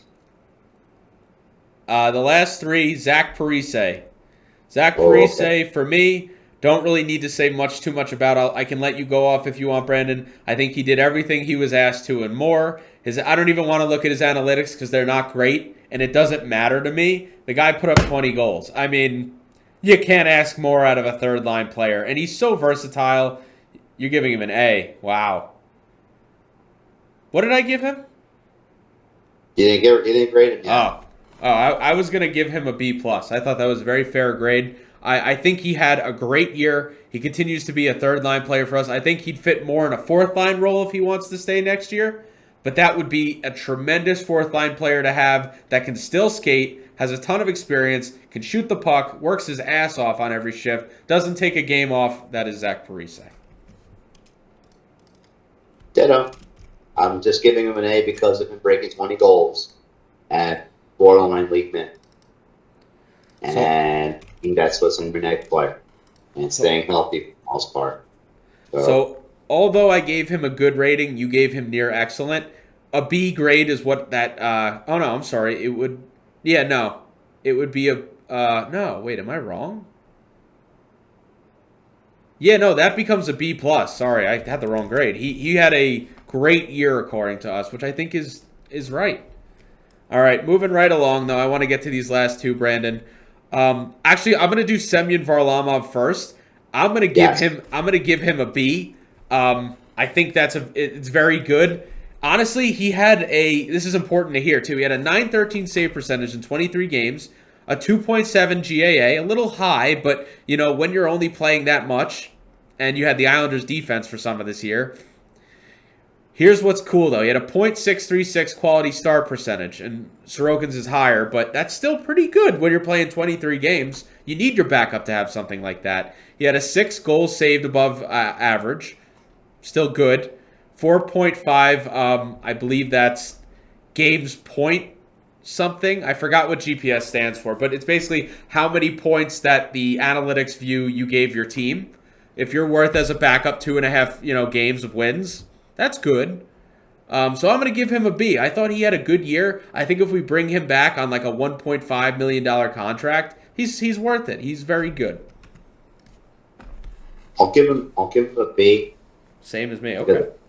Yeah, I'll give him a B because I felt like if he played a little bit more, I think he would have shown more consistency, this structure. Yeah. For the bulk of the remaining of the regular season, I felt like he should have started Game 5 against Carolina. We could debate that on the next person that we're going to talk about. But giving him a B because he was solid.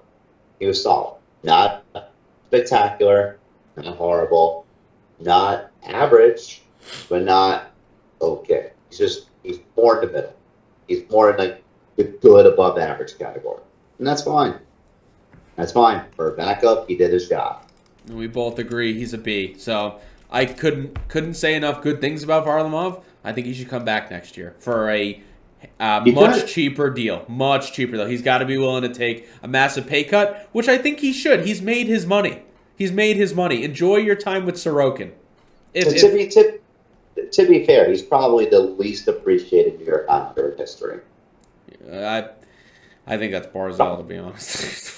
No, even less. Even because there's people who would at least buy Barzal jerseys. How many people do you see lining up buying some of Barzal jerseys, even when he was the starter? I give him all the credit, though. I think he had a good year. I think he's an important piece to this team, and if he's willing to be a cheap backup, I say welcome aboard, my friend. You're still here. Give him another 2 years if you want at $1.5 million. That's fine with me. It's completely fine with me. Great friends with Sorokin. Our last player, Brandon, the analytical god, Ilya Sorokin, 62 games played, 924 save percentage, 2.34 GAA, 6 shutouts, a 700 quality start percentage, 36 goals saved above average. Then you have a 14.1 GPS, which means he was worth basically 14 points to this team, which is what the analytics tell us. Besides the analytics, I was extremely harsh on him this year because I think he can be even better. I think he can be a Vezina winning goaltender. I don't think he's going to win it this year because of Allmark, but I think he has the potential to be there, at least in the next few years. The issues obviously stem from the fact, Brandon, we can both kind of agree, he's getting older. Older goalies like him don't always age well. Most of the time, 95% of the time, they don't. With you on Game 5, I agree on Varlamov. I think Varlamov should have probably been... they won the game anyway, but still. Yeah, no, and that's the thing as well. Listen, I think either decision makes sense. My issue with what they did with Sorokin is the same thing with Hellebuck. They ran him into the ground at the end of the year, and I think it messed with him. I really do. I think even though he was exceptional regular season, near exceptional playoffs. Obviously, had a few weird goals that are what he's known for. He makes 500 high danger saves, but then he lets in a goal that I could have saved. You know what I mean? It's an odd situation with him, but it's because of his size and his athleticism. He makes all those low, incredibly ridiculous saves, but then he gets a weird high shot and it somehow finds the net. Or just a weird bounce. But overall, Brandon, I'm giving Ilya Sorokin an S because this team does not make the playoffs without him. All things considered, he did not have the defensive structure he needs to have to succeed. And he still had one of his best years, if not his best year.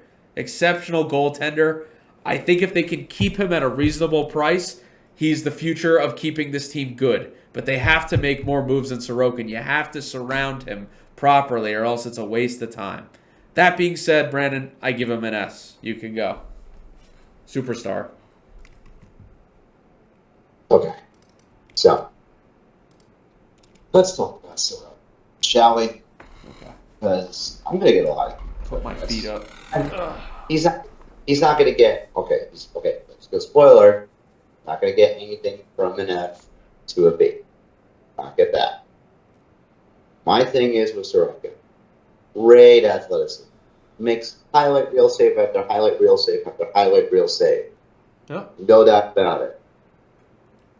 You say all we want. Oh, ran into the ground. Again, you want $7 to $9 million annually, which is what fans think he should be getting paid. We could discuss this ad nauseum next episode, or if one of the questions are asking that, you have to work your ass off. Sorry, you don't get a defense from me. I don't think the Jets providing hell buckets to the ground is what did them in. No, I agree with you. If you want to discuss that series, Brandon, you could argue the team just gave up. I mean, they... Yeah, and that's why Rick Bowness called them out. That's why Rick Bowness had every reason to say what he said. I need to stress that I don't think it helps a goalie like Hellebuck to play like 15 games in a row. Like, he's going to burn out. He's going to burn out. They're back to... Brandon, there were back-to-backs in there. It's insane. But he wasn't playing like he was burnt out. I mean, Neil Pionk, somebody took a backwards defense play. Brandon, these goalies are going to look exceptional or very good no matter what. The issue is I don't think he can play up to his potential without proper rest. That's any goalie. Any goalie.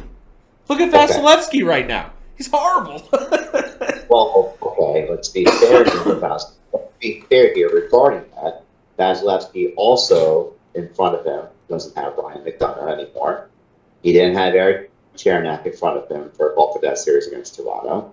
He didn't have that key third line that got Tampa their back-to-back cups with Gord, Coleman, and Barclay Goodrow, or Tyler Johnson, or Andre Palat. Yeah. That Tampa team, when your goaltender lost supporting depth around him, he starts to become more mortal. And that's what you've seen the past 2 years with Vasilevsky. Okay, back to Sorokin. Back to Sorokin. We could talk for hours about this, Brandon. I love it. The reason why I'm giving him an A and not an S. He's not. No, that's a great grade. He's not the only. I don't think he's the main reason why the Islanders got to the playoffs. He's a good fraction of it. Yeah. I don't think that's wrong. That's not wrong. He's a good fraction of it, but production from Nelson helped take the edge off of him. Going back to playoff-style hockey in the last third of the season helped because it eased Sorokin's workload, despite not having Barzal and Pajot for a bulk of that time. That helped a lot. Pellick returning to form under that structure really helped a lot. I will give you half of the first half of the season, Sorokin stole. Counterpoint. Quite a few games cost the Islanders. And 3 of them were in the playoffs.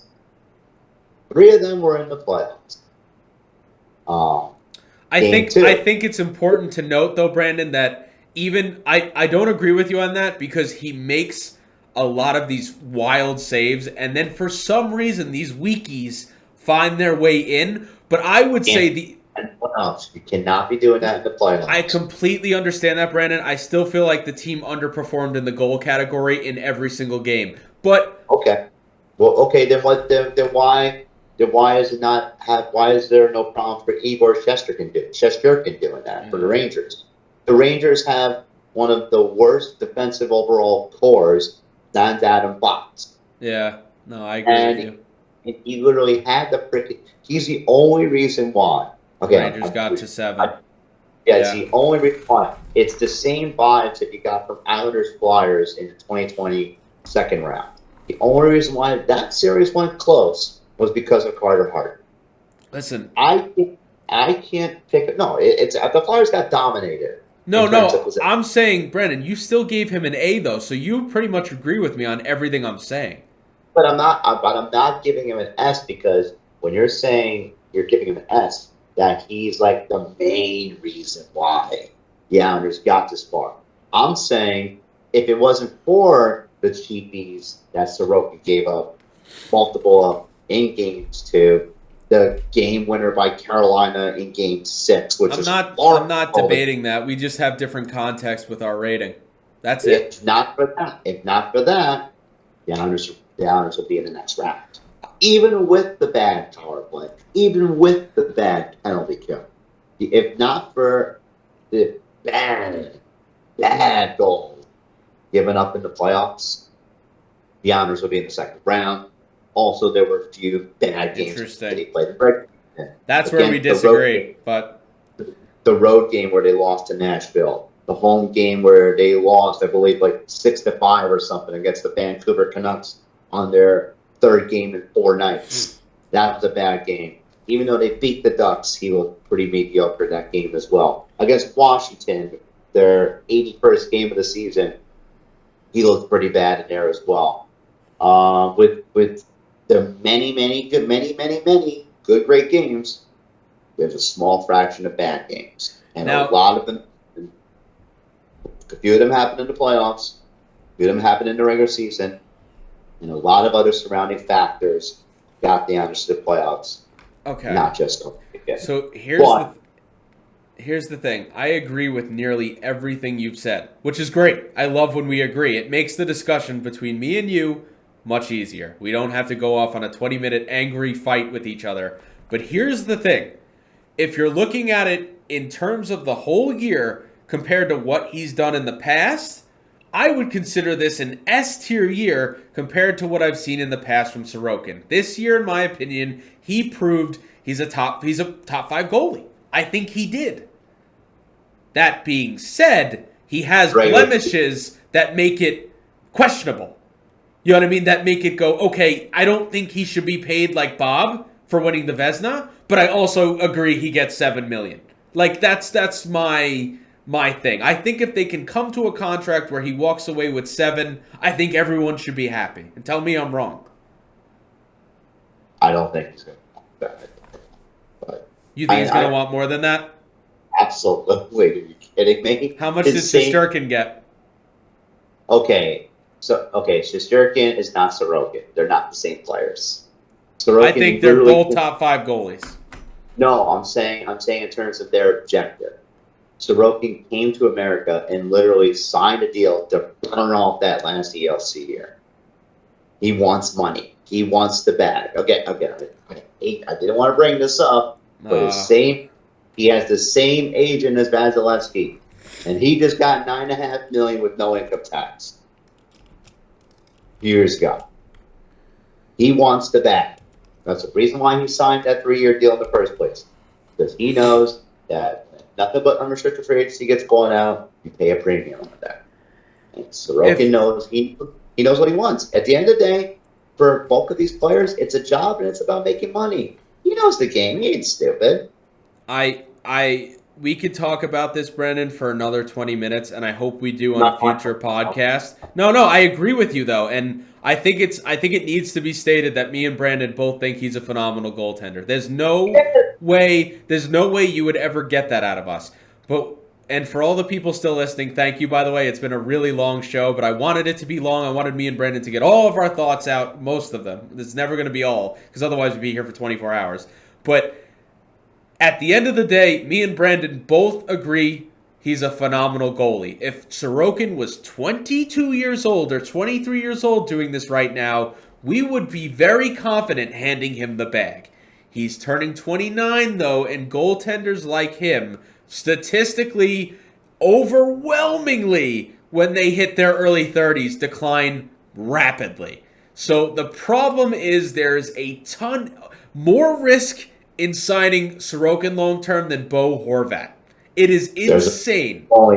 there's only one goalie who lived up to more than half of the long-term deal in their 30s, and that's Roberto Luongo. Yeah. And Luongo retired with 3 years left to go on that deal. People always try to use that comparison for Sorokin with what we did with Luongo, and I'm like, you have to look at their ages. You have to look at their ages. It's not even comparable. And also, Luongo did not primarily rely on athleticism. Yeah, no. He has strong positioning. Sometimes it didn't work in his favor, like it did in Game 6 against Boston in 2011. Brandon, just so the people know, I think it's important that you clarify this with me. Great goalie. I'm not disputing. You also agree with me that if we wouldn't get a good enough offer, you have to keep him no matter what. If there's no offer on the table that makes sense, you have to sign him, even if it's like a $9 million deal. Now, if he wants, listen, I know that's bad, Brandon. I know. But if no one offers you anything good, you have to take the value. What thing? If you okay, let's talk about that on the next podcast. Let's talk about that on the.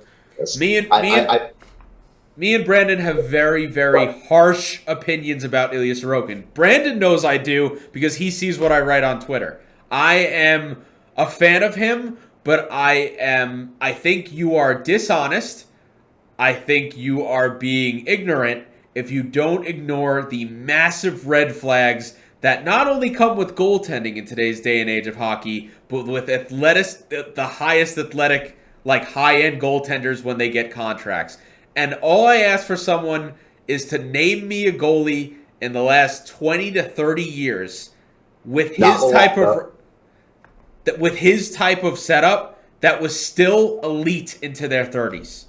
It's going to be very difficult, and I'd like to see if you could get me even just a few names, because it's a very short list. And when people jump to Vasilevsky, I go, Ilya Sorokin is not Vasilevsky. And even then, you can see he's not going to be a $9.5 million goalie the rest of his career. Okay, we're moving on. That was a mouthful of Sorokin talk. People are going to be very angry about it. It is what it is. Brandon, I don't think most people are going to listen to that this long. I think if they do, they're dedicated. But I'm going to quickly. We'll put a timestamp on each player. That way, people could listen to this. Oh, Brandon, you're asking for a lot of extra work, my friend. Maybe I'll have you do that. if you want people to focus on this segment and that segment, like you don't want them to get lost in the bowl. Are you ready for the questions? We are 1:42 into the podcast, 1 hour and 42 minutes. The last 15 minutes, we're going to do questions. And it only took 2 people to get this done. I know. Honestly, though, I should have did this a little bit better. It definitely took a long time. We're going to run through these questions really quick, Brandon. The first one is from Matthew O. at Magno BBP, my favorite Rangers fan. Please listen to my offer of Hadjek for Wallstrom. Hayek, I'm sorry. Hayek. Yeah. I think he also said Hayek for Barzell, but I don't know if we can do that one. That one's going to be tough. We might have to throw in a first-round pick. The next one. As of today, do you guys think Lou and Lane will be back? I like this one, Brandon. What do you think? Quick thought. Do you think Lou and Lane are back next year? No, I mean, who asked that question? Oh, I'm sorry. At Islanders fan 27. I think Lou comes back. I don't think Lane does. I have the same feeling. I think this delay in that interview is concerning. I think it's actually really concerning. Other coaches have already given it.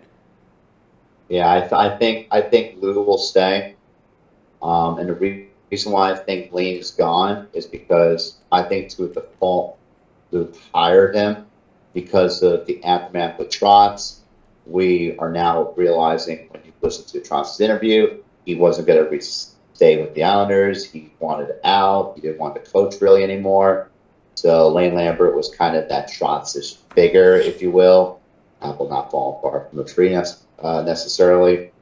So on a rookie deal for a coach, so the owners aren't really going to be paying him much anyway if he gets fired. But it's just the lack of answers that Lane gave in Game 6 of the ECF. We virtually had hardly anything to say. Yeah. That he hasn't given any sort of interview, but all the players for the most part have. That's alarming. That's highly alarming. And I like how Rick Bowness was kind of just, he gave it all. I want to see our coach with a little bit more energy, at least giving us some hope that he sees that there are problems and he wants to fix them. Because I'm telling you, Barzell, we didn't mention that today, Brandon. Barzell openly said he's not happy with just making the playoffs. I love it. That's what you need to hear. That's captain material. That's the C on the chest. That's what you need to hear from Anders Glee. Fucking stone hands. I mean, listen, Rick Bowness has absolutely nothing to be ashamed of. He has absolutely every right to say what he wants. Because he's right for the most part. But yeah, again to answer the question, Lane is, I think, gone. Blues days. Next That's is what I think. at Fashion Menace 35 asked us, what are your thoughts on moves over the offseason regarding a puck-moving defenseman and making the team younger and faster? I'm just going to say this, Brandon. We agree with that, and we're going to talk about that on the next podcast, I think. I think we'll go over what moves potentially we'll be doing. So sorry if that, doesn't answer your question, but I'd like to save that for the next one. Probably with some more questions too, Brandon. Next is from, there's only two left, at KJ Isles 7.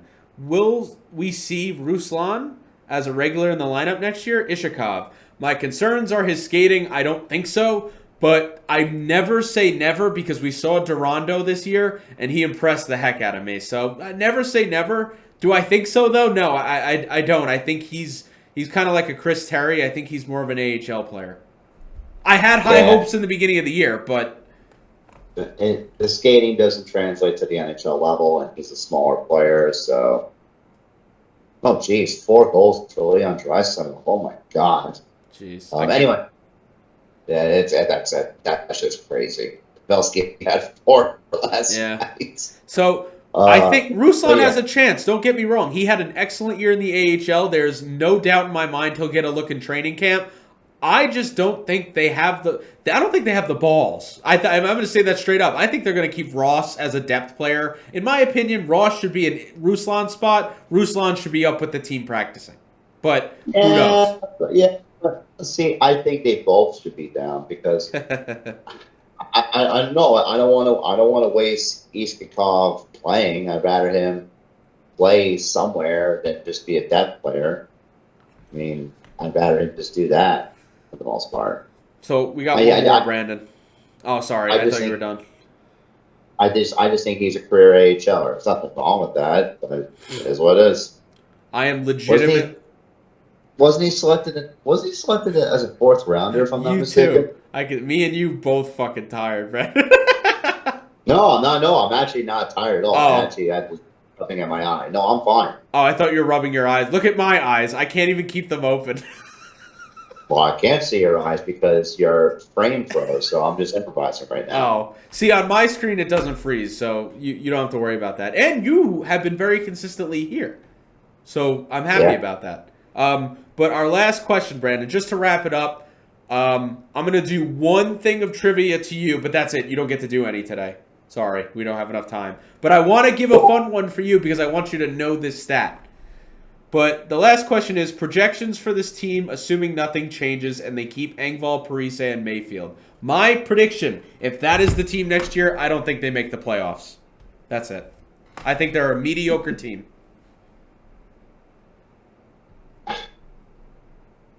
I can't give a prediction. Okay, call me a coward if you want. I can't give a prediction because I don't know who the coach is. Oh, fair enough. Yeah, you know what? Oh, no, he said the exact same. So Lane Lambert's the coach. Do we make the playoffs? They'll make the playoffs, but they'll be out in the first round again. Okay. You have higher expectations than me. In my opinion, but still not good because they wouldn't be going further. They wouldn't be going back because they would have a full training camp before that. But with this same staff, the power play's not going to get better. The penalty killing's not going to get any better. And other players are still going to be frustratingly misutilized. But the offensive firepower with some playoff hockey will bail them out. But they won't go as far because they'll continue to shoot themselves in the foot.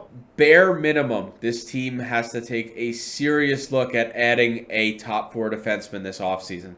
It is the most, in my opinion, that's what killed them in the playoffs, is not having transition. They need, even if they don't get a Dmitry Orlov, someone like a Severson who looks really good in these playoffs. I'd even consider Klingberg. It just Drafted by Lou, fun fact. Give the Islanders options, Brandon. Give them a talent on defense. They have Romanov now, but I don't think it completes the puzzle. I think they still need another piece on defense. I think when you have a defensive team, you need a good decor, and I still feel like they're lacking at least one piece. Okay, final thing here is the trivia question for you, Brandon. Before I end this super long episode, thank you, Brandon, for joining me on this wonderful adventure, grading every player. It was an absolute joy. I love talking with you. I think we have a wonderful time on these podcasts.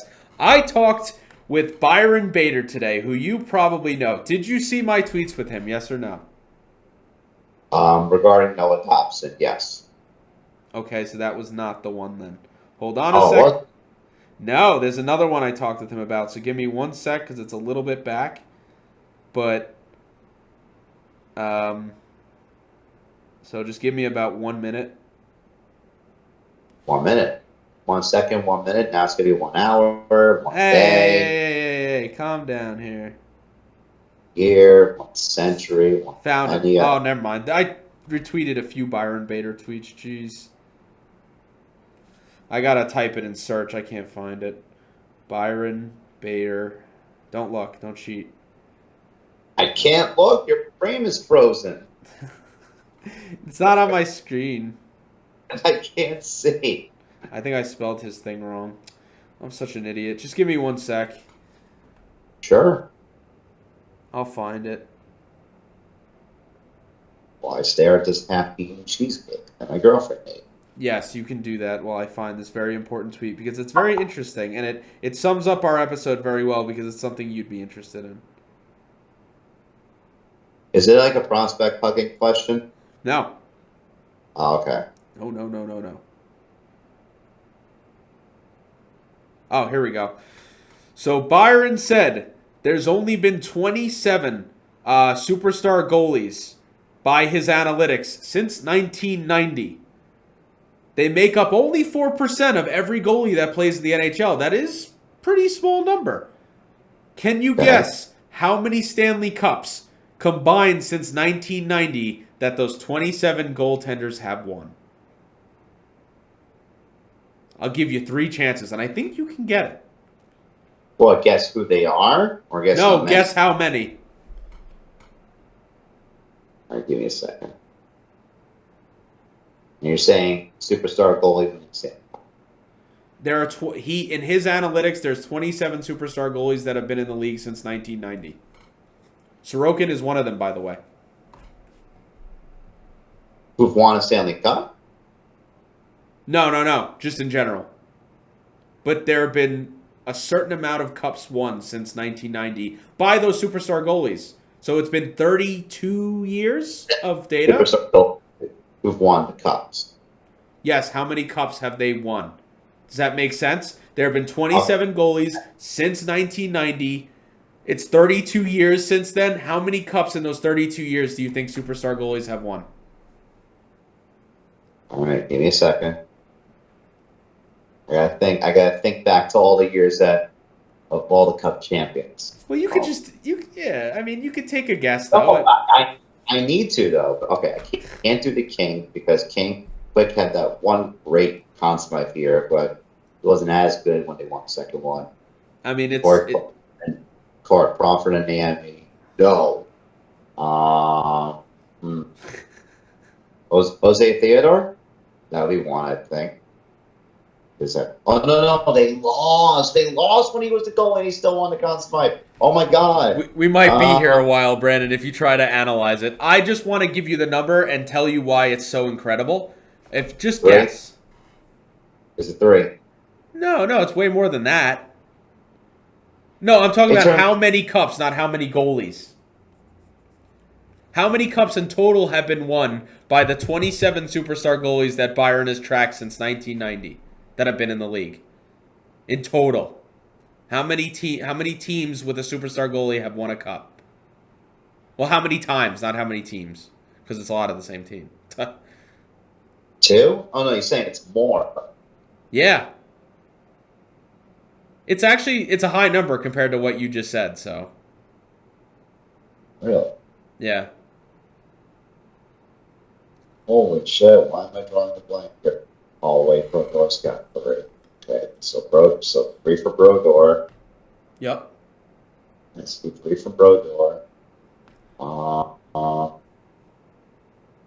Did you put Belfour in that category?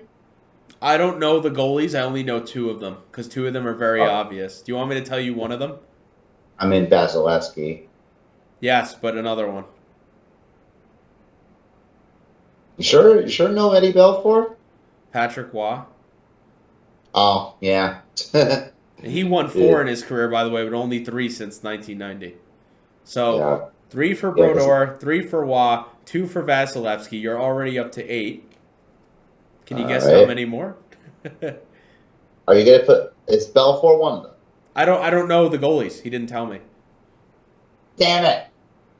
Oh, hold on. Let me think about this. I mean, all the people at home too. Guess a number. Don't cheat on my Twitter. Guess the number so I can tell you, and then I'll follow it up why it's so important with what me and Brandon preach.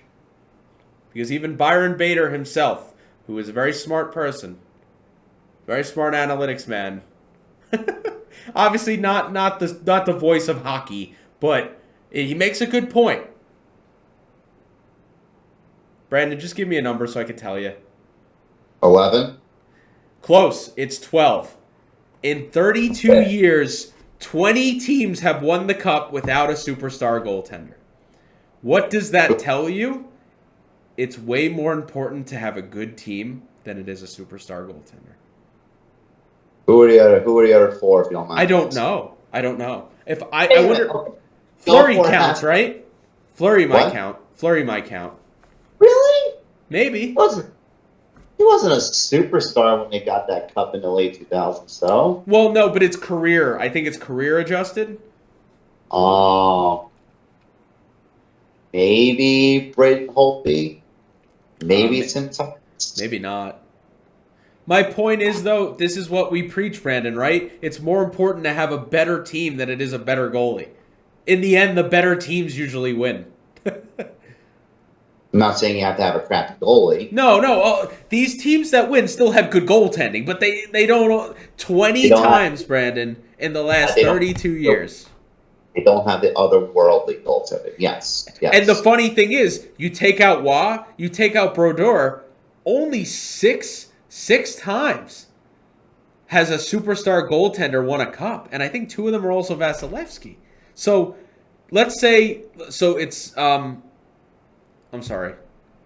And the times Vasilevsky won those cups, Tampa was $18 million over the cap. Yeah. So I mean, but more importantly, in those 32 years, so let's subtract Brodeur and Waugh because they're literally generational, and you could argue, those guys don't ever really pop up.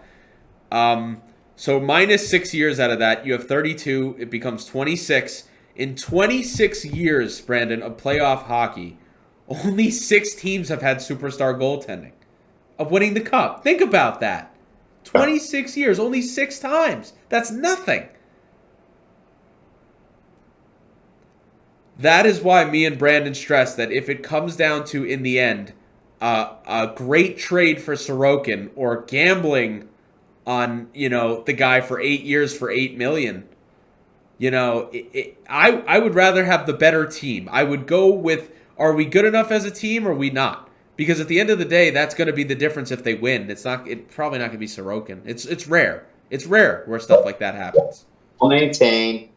Give me the 2018-19 team with this offensive cast, and then the sky would be the limit. Unfortunately, we cannot do that. But Yeah, all right, Brandon. Yeah. Thank you for your time. We're going to wrap this up because we're almost at the 2-hour mark. I have a lot of rendering to go to get this video up. Like always, thank you for joining me. I don't think John's going to watch this episode, but it's going to be a fun listen for everybody else who does. So I hope you. No, we'll force him to watch it, Clockwork Orange style. Absolutely. Tie him to a chair and just, John, you're watching this video. He's gonna be Are so you upset. cured? Are you cured? He's gonna watch the Noah Dobson review 8 times in a row. Stop! I love him. All right, thanks everyone for watching. This video will be up Thursday, hopefully, after I render it. Follow Brandon at Brandon Gaines on Twitter. He's really easy to find. You can just search Brandon Gaines, you'll find him. I'm Dino Dangle on Twitter. I'll see you guys for the next episode when we discuss what we think the Islanders should do in the offseason. Talk to you soon, Brandon. Bye.